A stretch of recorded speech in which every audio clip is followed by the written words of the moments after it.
What it do, y'all? It's your boy Nico Blunts coming in. First video I done did pretty much the entire year. I just life been lifing, man, and I ain't really been having a chance to really take care of things and really dedicate time to the channel like I really want. But we had a great weekend of wrestling this weekend, and I kind of wanted to talk about that. Share some of my thoughts or what I thought about Double or Nothing and King and Queen of the Ring. But before we get real deep in this shit, before we get real deep, I gotta say, I was not expecting MJF to come back. You know, even as Adam Cole came out, I'm so disinterested in the Undisputed Kingdom. I kind of was just waiting for his promo to wrap up. I'm not gonna lie to you, I was just like, what's going on? You know? And so as I'm sitting there, and then they play to the video inside his home where we see the Burberry scarf. We see the dynamite diamond ring. We see the suit. And it's the opera version of his theme. And so I'm like, oh shit. And man, when his entrance played, that pop was insane. And I knew he was going to get that kind of pop. Last time we saw MJF, it was at World's End back in December. A lot has changed in the AEW landscape since then. Will Ospreay has debuted. Okada has debuted. Mercedes Moné has debuted. So there's a lot of shit that didn't happen. Definitely a lot of shit that didn't happen. And so I'm just wondering, I need to pause that, man. That NXT shit is totally messing up my video, but I'm not even going to focus on that right now. But like I said, completely unexpected. And he came back with the Triple H 2002 vibe on the jean jacket. I'm just like, alright. Took Cole out. And that promo, it energized AEW. It made you want to watch Dynamite. It made you want to check out and see what the hell is going to happen on Dynamite. What the hell is MJF going to say? And all he did was cut a promo. One promo. That's all he did. He cut one promo after being going for almost nearly 6 months. And that shit was more interesting than almost everything we've got over the last couple months. Nobody says that Tony Khan can't book a pay-per-view, because he can. He picks some great matches for a pay-per-view. But the week-to-week booking of things, that's where the issue is. That's where the problem is. Because we're not getting interesting enough storylines, or there's just a lot of bullshit. And it kind of cheapens things out. Like, I really wish Ricky Starks was on TV and being used. The guy's a star. Unfortunately, he's not. But anyway, I'm really excited to see what MJF does, and if where his first feud is going to become. Because me, honestly, I'm thinking, as far as with the Adam Cole Undisputed Kingdom angle, I think to me that ship has kind of sailed. Both of those guys were hurt at the same time, and so they didn't really get any kind of interaction to get any kind of heat with the feud, to get any kind of, payoff. They kind of just took MJF. He was already hurt, and so he disappeared. But at the same time, Adam Cole was hurt. He messed up his ankle back in September. So it's like, damn.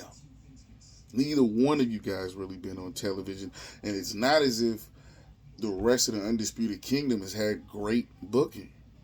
Wardlow's, again, the start, stop, push.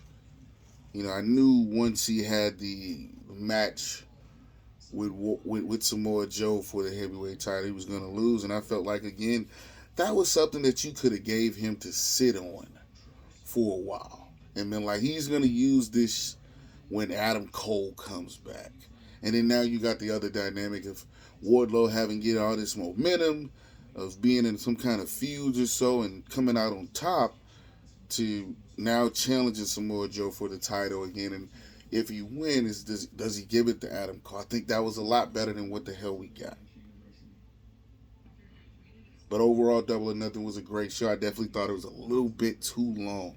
Definitely think we could have took some matches off. Me specifically, I definitely think they probably could have took the Trent Beretta Orange Cassidy match off. And the only reason I say that is because I didn't like the ending. I thought if you're trying to establish Trent as a heel, he's already lost to Orange once. He's beat Chuck Taylor in the street fight. He goes to the pay-per-view and he loses again. But he's a heel now, full-fledged heel. What does it do for him? He's already fucking lost twice. I don't want to see him lose or attempt to win a third time. It would have been different if he had won maybe the first time or won the second time. He'd win either time. You could have saved that shit for Dynamite or Collision or something. Honestly. The Serena Deeb match. That match is really good to me. I liked it. Her and Toni Storm, they put on a clinic. Only thing I didn't like about that, it was the booking leading up to that match. And AEW has a big problem with that, where sometimes they don't seem to truly define faces and heels. And it's like, you kind of fuck the audience up with that, because now people are not really getting behind the guys that should be. You know? And that shit is just a big reoccurring problem in AEW. You know, Serena Deeb had cut a promo about having seizures and overcome all of this, and Toni Storm is presented as a heel, talks some shit about it. Then the next week she's supposed to be the babyface. Like, which one are you gonna have her? Makes a lot of sense if she's the heel. If you're gonna do the Mariah May turn, so keep her fucking heel. You don't need her crossing the line every week.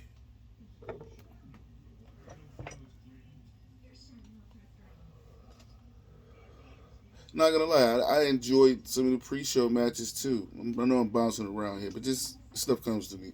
I liked the Cage of Agony versus the Acclaim. I do think Max Caster, his last couple raps hasn't been that good. I don't know if he's losing the beat or if he's just more censored about what he can say and mindful. I guess it's throwing him off. I'm not sure. But the last couple weeks, he ain't even bringing it. Say a couple months, honestly. But the match was okay, and I just feel like the Gates of Agony, honestly, look good, and they're not bad in the ring, but all they do is lose and put over other people. Them and Brian Cage should honestly be mowing through people, yet they have the booking of jobber squad fucking guys, man. Guys look great, got a great look. Work stiff, looks like all this shit looks kind of good, and yet they don't win shit. They always constantly lose. Not that I even have a problem with the Acclaim winning, but yeah, that triangle versus the Bang Bang Gang, that was actually pretty good too. Definitely like the return of Juice Robinson coming back, because to me, I feel like he gives them the extra oomph as a group. Because with just the Guns and Jay White, I don't know what it is, but it's just not enough. And everybody talks about Jay White being such a great promo guy, and it was like, as I'm sitting here listening to some of his promos in AEW, I'm just not seeing it. I'm not seeing it. Maybe you had to see it in New Japan. I'm not seeing it for what the hell comes on my TV. I'm sorry. And man, of course I really liked the Roderick Strong Will Ospreay match. I mean, honestly, I feel like everybody going in knew that Will Ospreay was going to win. I don't think that was such a surprise. Ospreay still hasn't lost in AEW. I don't really think he needed that title. I don't really think he needed the challenge for that title. Especially if I feel like you're going to have him challenging for the AEW heavyweight title at All In. What was the purpose? Are you going to merge the belts? I mean, you do have a lot of damn belts, Tony. And I heard something about you talking about doing some more titles. I'm like, man, give it a damn break right now. Give it a break. Give it a pause. Chill. And it's just, I didn't even really give a damn about the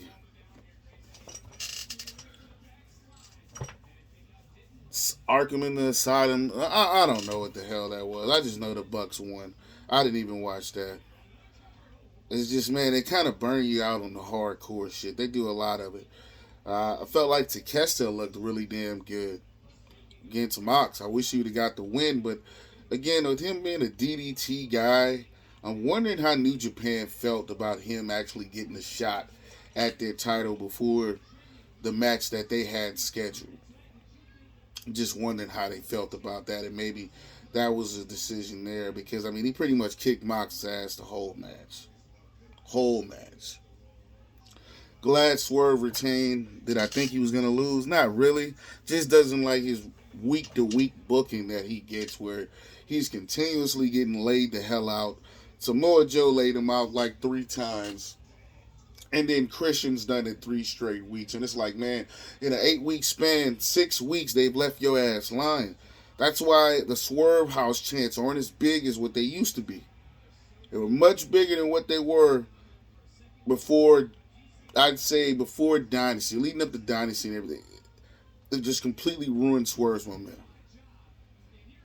And with MJF back and Will Ospreay going up the card, I just don't know how much longer he's going to be champion. I just don't know how much longer Swerve is going to be champ.